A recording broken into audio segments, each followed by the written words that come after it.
U odnosu na prethodne zbirke, Kratki ljudi su proza stišanog registra, izgusnutih emocija, o ljudima uskraćenim i osujećenim, najčešće u kolopletu tragičnih porodičnih odnosa, nasilja i svekolikog nerazumevanja. U Kratkim ljudima glavni junak i glavni junaci jesu emocije.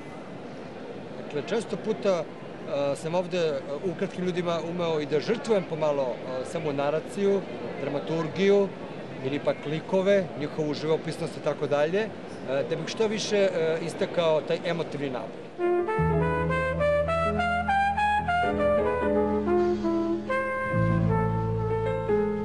U Kratkim ljudima imate, rekao bih, neku vrstu praznine koja plaši.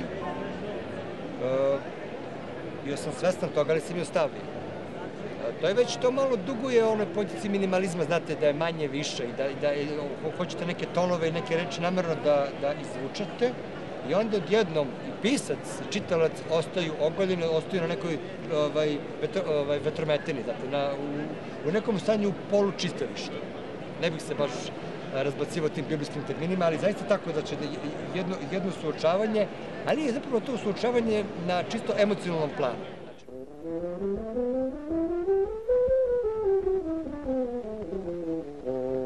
Neka možda i privatni sled okolnosti i događaja je doprineo da, recimo, Kratki ljudi imaju, pa čak počinju od samih korica, pogledajte, imaju nešto, onako, deluju kao neka utišana, skrivena katarza.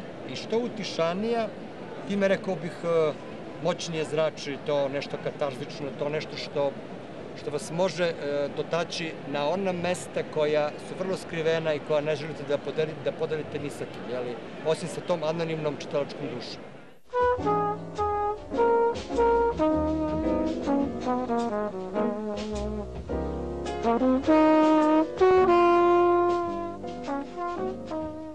Kod Kratkih ljudi imate gotovo elemente poetske proze. Sad, ja sam Kratke ljude pisao, kako da vam kažem, u senci jednog privatnog važnog događaja, dakle u senci očeve smrti. I verovatno je i to uticalo i na formu i na sam, kako da vam kažem, na to da, pošto budući da je moj otac 4 veka bio pravoslavni džez muzičar, trubač, priče o Kratkim ljudima imaju dosta tih muzičkih kvaliteta, odnosno atributa, sad da rekao što kvaliteti, a možda i nisam uspeo u tome, ne znam. Dakle, ove priče imaju izdržanu melodiju i određenu harmonsku progresiju i vrlo različite ritmove. Bez obzira što su to mahom priče od par stranica, vidjet ćete da u nekim od njih ima puno swinga, u nekima puno bugija, u nekima klasičnog rock'n'rolla, a u nekima više ono baladersko ili onako blues raspoloženje.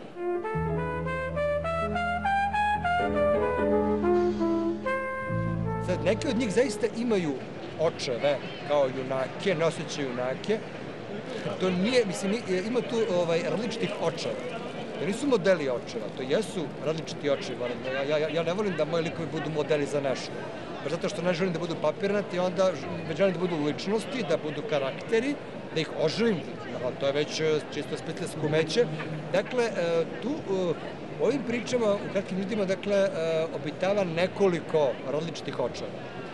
U onim najžešćim koje ste pomenuli i najtužnijim, moram vam reći da to nije moj otac. U onim gde ima više swinganog bluza, gde ima više tog kretanja i u kojima, čini mi se, muzika čak prisutna i po svom rečniku, po toj vrsti atmosfere, to već miriše na matorog Ćirića, na mog dragog tatu. Priče u Kratkim ljudima su uhvatile onaj trenutak kada melanholija prelazi u tugu. To je tako to su prilično suptilni momenti, ali vrlo dramatični, jer, znate, jedino od tuge se sigurno umire. Da melanholija je prilično umetničko, onako, znate, lepo, rekao bih čak i ponekad i artificijalno raspoloženje, odnosno stanje i spektar osjećanja koje podrazumeva melanholija, ali kada govorimo o pitanju tuga, znate, kako da vam kažem, odjednom na prvi pogled postoje nešto fizički opipljivo, nešto što mnogo zaudara na bol. čim je u pitanju fizički bol, dakle, onda imate jedno, kako da vam kažem, osjećanje straha i trpljenja i pokušaj da iz toga izvučete i uopšte iz te skučenosti ponekad imate visoko skoncentrisan onako pogled na situaciju, znači na ono što želite da ispričate, na likove koje želite da oživite, da ih osetite na neki drugačiji način.